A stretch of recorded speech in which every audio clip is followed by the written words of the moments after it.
Kana, what are you doing? My mother-in-law yelled to my wife over the phone. What, Mom, what's wrong? Everyone knows everything. Just come home quickly. What, wait a minute. What do you mean? I grinned at the sound of my wife's voice, which I could hear even over the phone.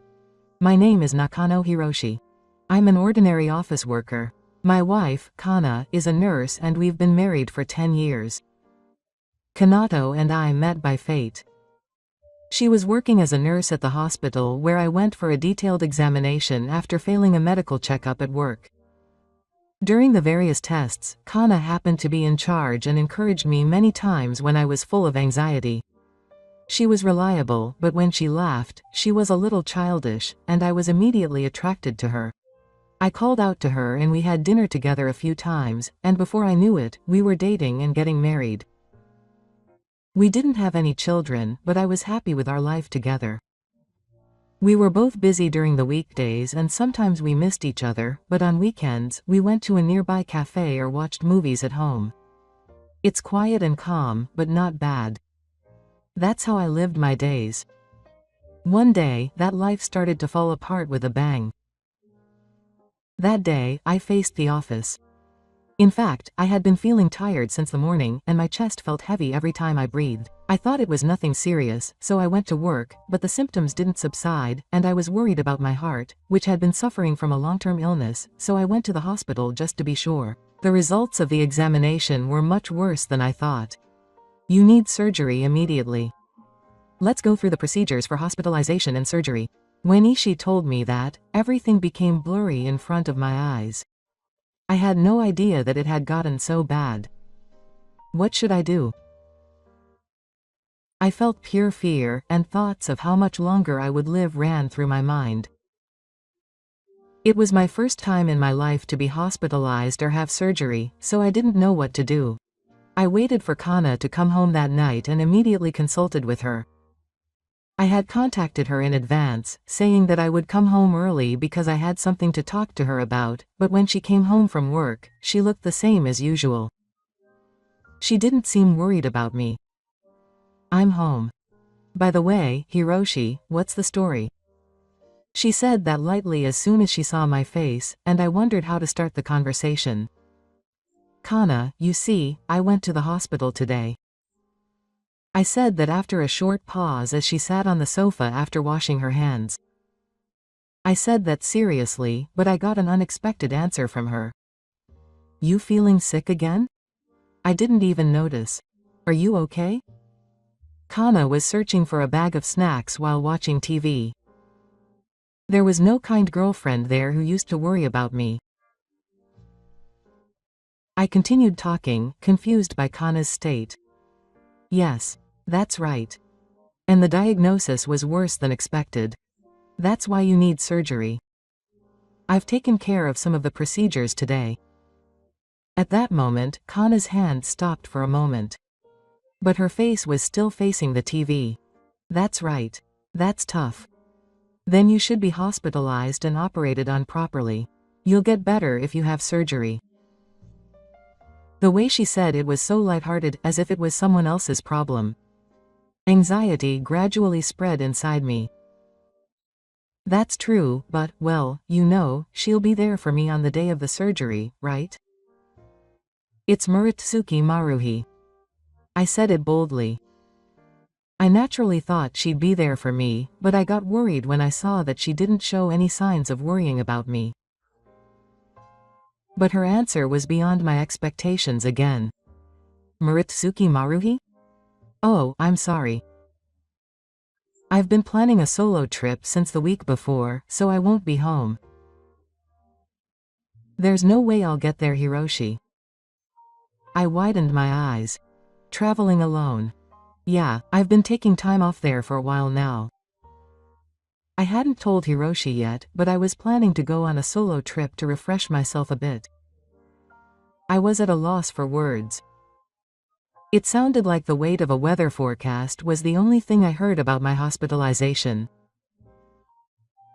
But it's my first surgery. To be honest, I'm really nervous, so I wonder if she'll come with me? If I'm traveling alone, I'm sure I can change my plans, I said pleadingly. But she didn't back down. No, I'm traveling alone, but I've already booked the hotel and the bullet train. It's a bit of a hassle to be told so suddenly. It's not a big operation in the first place, is it? You can do it by yourself. I've seen many patients with much more difficult conditions, and many of them prepared by themselves. That may be true, but I'm scared if something happens. When I pressed her, she frowned. Hey, Hiroshi, what do you want from me? I know you're worried, but you're not a child. You have to do it all by yourself. If you keep doing that, it's going to be hard from now on. I finally realized when I saw her say it in a mocking tone. Actually, for the past few months, I've been pretending not to notice that there was a subtle distance between us. It's not like we had a big fight. But for some reason, we were talking less and we weren't laughing together anymore. But I still wanted to believe. We were doing well. I wanted to think that the 10 years had proven that. But her words and attitude at that time made it clear to me. Those 10 years were just time. I pretended to understand and ended the conversation. Because I realized that no matter what I said, her heart would not change.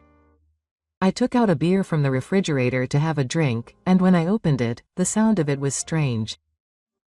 It was a quiet night, but that morning seemed like a storm that was about to come. With anxiety, there were only 3 weeks left until the day of the surgery. I was preparing for the hospitalization little by little every day at work. I asked her what she needed, but she said, a change of clothes. They'll lend you that at the hospital, right? If you want to bring it, you can. Do it as you like. Food. Hospital food is bad. Just sneak some snacks with you. Every word she said was cold and not about her. If I said I was worried, it would be a man. She just brushed it off, saying, don't be so whiny. But somewhere in my heart, I was hoping for her kindness. I'm sorry I couldn't go with you, even if it was just for a little while. I'll pick you up when it's over. It'll be absolutely fine, so do your best. I was waiting for such words, but the reality was different. Kana was so engrossed in preparing for her own trip that she was completely oblivious to my illness. She opened her suitcase, spread out her clothes, and rearranged her cosmetic pouches many times. I wonder if this sunscreen is better after all. It's hard to decide if you're going to the mountains or the sea. Do I need a glass of wine? But will it get in the way? What should I do? What do you think of this dress? Is it too flashy? She said those words in front of me as if it were the most obvious thing. In fact, she wanted to say it. More than anything, I was reluctant to be hospitalized. But even saying those words now felt foolish. Because I thought that no matter what I said, it wouldn't reach Kana at this point. I gave Kana a gentle smack and packed the things I needed in my bag while rereading the hospitalization information sheet. Underwear, towels, insurance card, toiletries. It was more lonely than I thought to prepare everything myself without relying on anyone. And I was busy with work. Work doesn't wait for you even if you're not feeling well. I went around to clients during the day and went to the hospital for checkups at night. In such a hectic life, the time I spent face-to-face with Kana was gradually decreasing. Still, as a married couple, even if there is a little distance, as long as we trust each other, it will be okay. That's what I decided to think.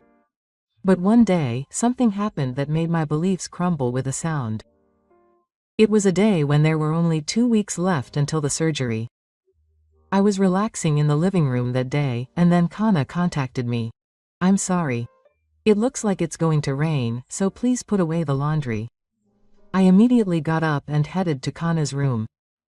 Since the beginning of our marriage, Kana has had night shifts, so we have had separate bedrooms. I had to go through Kana's room to get to the balcony.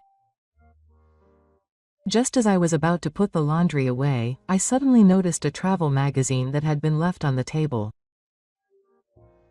There was a magazine with a clearly different theme, hidden among the fashion magazines that Hannah often reads. The cover of the magazine, which had many sticky notes on it, had the following written in large letters.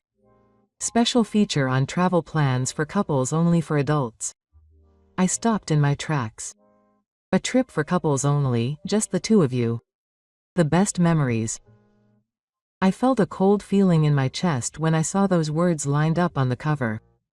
Mana had said that she was traveling alone. When I opened the page with the sticky note, a colorful headline caught my eye. A special night for the two of us, talking about our future together in a private roadside brothel. None of the pages introduced solo travel. Still, I must have made some mistake. I didn't have a magazine for solo travel, so I was just reading one for couples. I tried to convince myself of that. But that night, I couldn't get that magazine out of my head. Next to me, Kana was laughing quietly while touching her smartphone. Thinking back, I feel like Kana is always touching her smartphone these days. Even during meals, she kept her smartphone right next to her, and responded immediately when she heard a notification sound. I couldn't look at Kana anymore.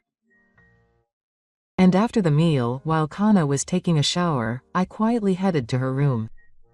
The smartphone was placed next to the bed. The passcode was probably her birthday. I entered the 4-digit number and the lock was easily unlocked. I quickly opened the messaging app.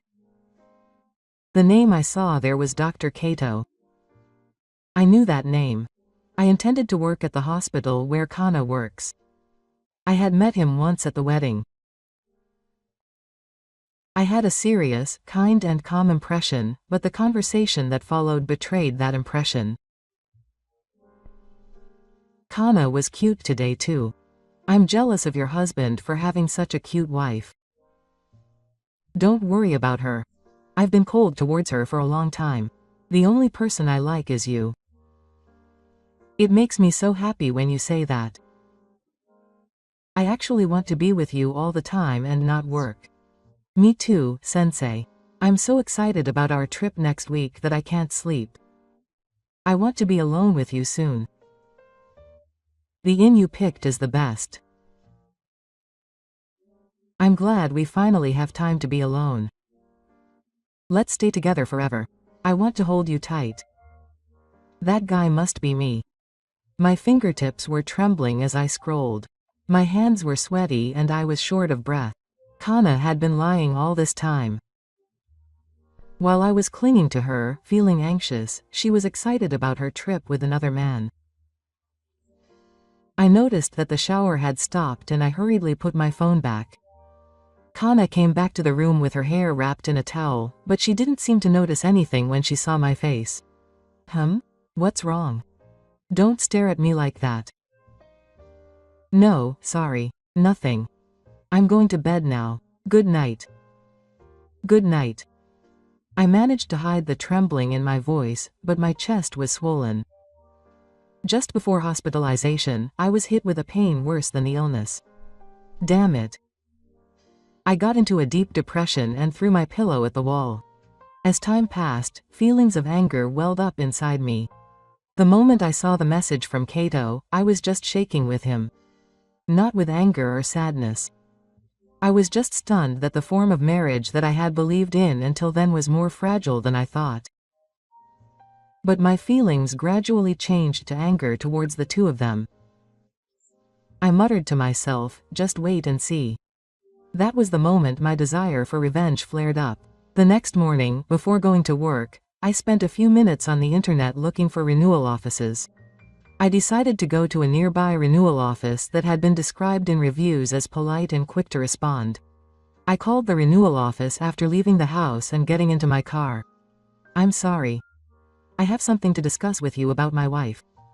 I think she's cheating, but I want evidence. I thought about it aloud and realized once again that I had reached a point of no return. A few days later, the investigation began. And Kana went on a solo trip as planned for the weekend. I sent her off with a smile after work and spent the day quietly at home. That night, I received an email from the person in charge at the renewal office. When I opened the attached file, I couldn't help but look down. But I thought about it and checked the contents carefully. This is because I thought that this was a reality that I should accept in its entirety. The attached image was of Kana and Kato holding hands in front of a ryokan in a tourist spot, and their backs walking side by side in yukata, eating one ice cream together. A moment of laughing with arms folded. No matter how you look at it, it's the image of a friendly couple on a date. We have gathered conclusive evidence, but will the investigation continue as it is? It's up to you to decide. The text was lined up coldly and businesslike. I took a deep breath quietly in front of my computer. It's over. I did that alone. And finally the day of the operation came. I was rocked on the early morning train to the hospital alone. I hadn't heard anything from Hannah. In fact, she hadn't contacted me once since she left on her trip. She must be having a very happy time with Kato. I wasn't angry anymore. After I was admitted and taken to the hospital room, the chimes started quietly. The sound of the temple map rang out regularly. And a few hours later, the operation was a success. Ironically, I can only be grateful to the doctor. After a while, there was a knock on the door of the hospital room. It was my parents and Kana's parents who came in. I was feeling lonely, so I was genuinely grateful that they came to visit me. I smiled a little at them, who didn't know anything about the situation.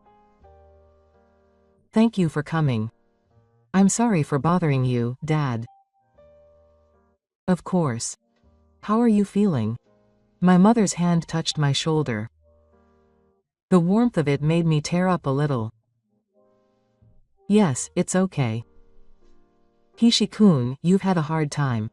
Get some rest. Even so, I'm really sorry I couldn't come even though I should have been here.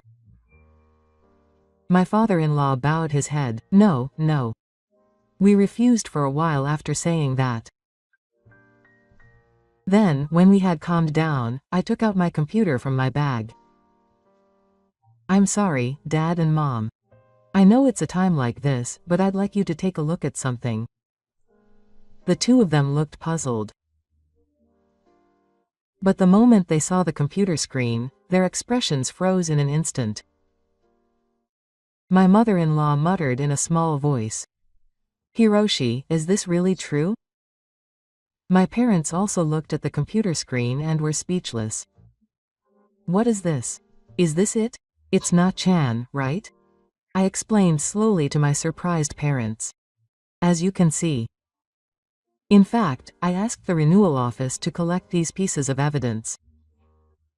Kana is having an affair with a coworker named Kato. The reason she's not here is because she's on a trip with him. I didn't put any emotion into it, just stated the facts calmly.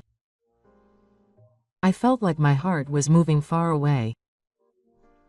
My father-in-law bowed deeply. I'm really sorry, Hishi. It's not your fault. Please look up. And I looked straight into the eyes of my father-in-law, who looked up. But I'm sorry. I'm thinking of divorcing Kana when I leave the hospital. Silence. Everyone in the hospital room was frozen as if they were at a loss for words. Of course, I intend to have a proper discussion once I get better.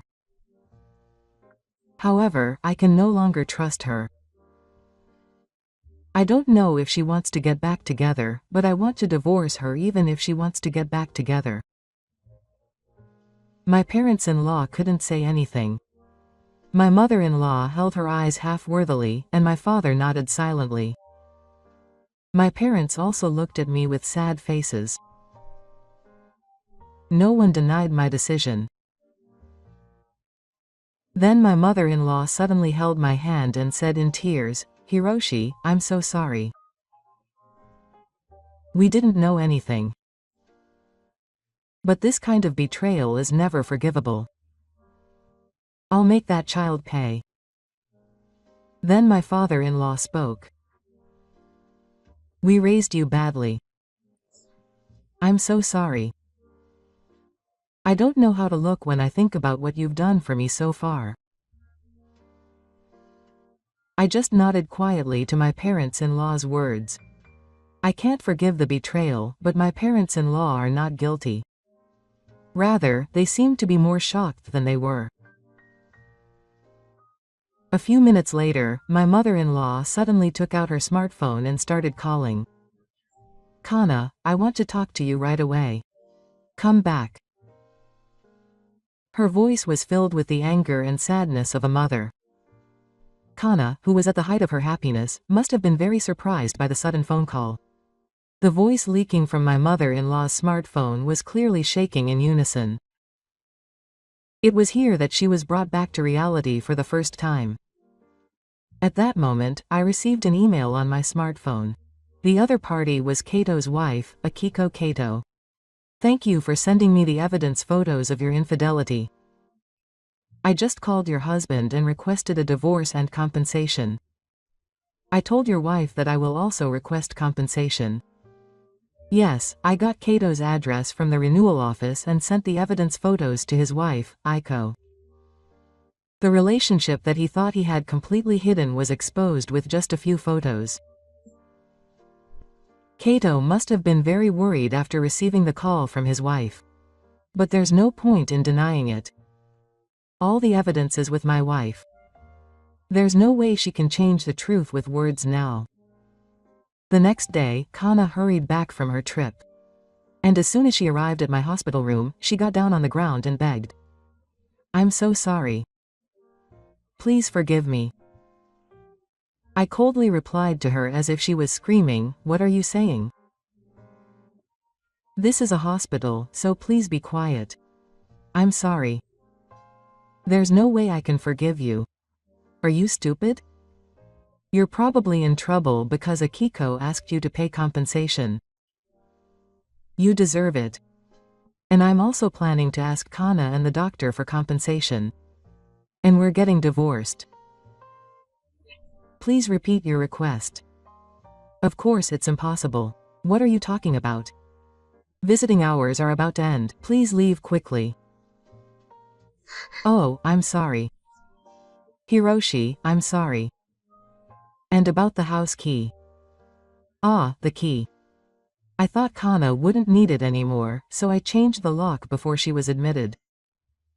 I'm the only one who has it, so Kana can't get in. I'll find somewhere to sleep by myself today. Kana went home rebellious. After the team, Kana begged me to forgive her again, but I continued to ignore her. Then, as I had declared, I gave up and divorced Kana, and asked for compensation. According to a mutual acquaintance of Kana's, rumors of their affair spread quickly within the hospital. Even though their colleagues didn't say anything directly, there was a clear sense of distance, a sunny gaze, and a whispered atmosphere. That was enough to further corner Kana and Kato, who were cornered. Eventually, it seems that the two of them offered to resign.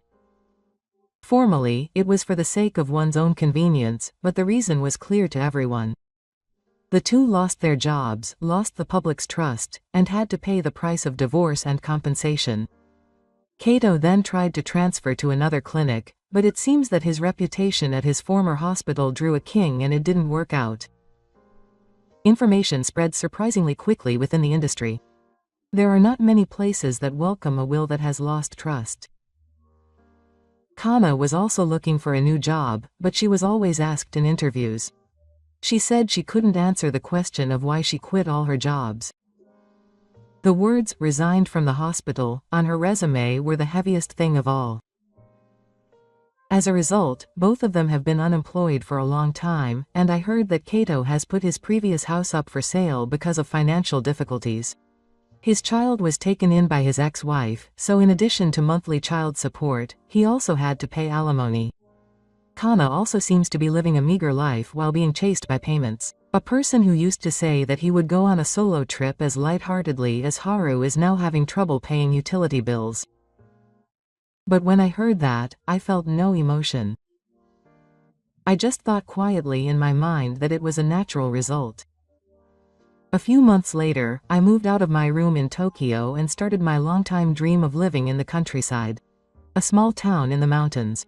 The air was lived in, and I woke up to the sound of birds in the morning. The taste of the coffee I drank while sitting on the veranda touched my heart more than any of the high-class coffee I had drunk in Tokyo. I helped out the local farmers and worked in a small local workshop, living a quiet life. There were no betrayals or lies.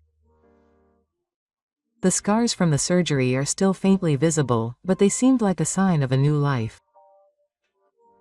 The quiet living room reminds me of my life in Tokyo from time to time. Kana pinches the sand, but I no longer have any regrets. There was a time like that in the past. The fact remains quietly in my memory. I restarted my life in this place. And I finally felt like I was truly alive. As time flows slowly under the countryside sky, I am grateful that I was able to find myself again, and I will walk through a new life.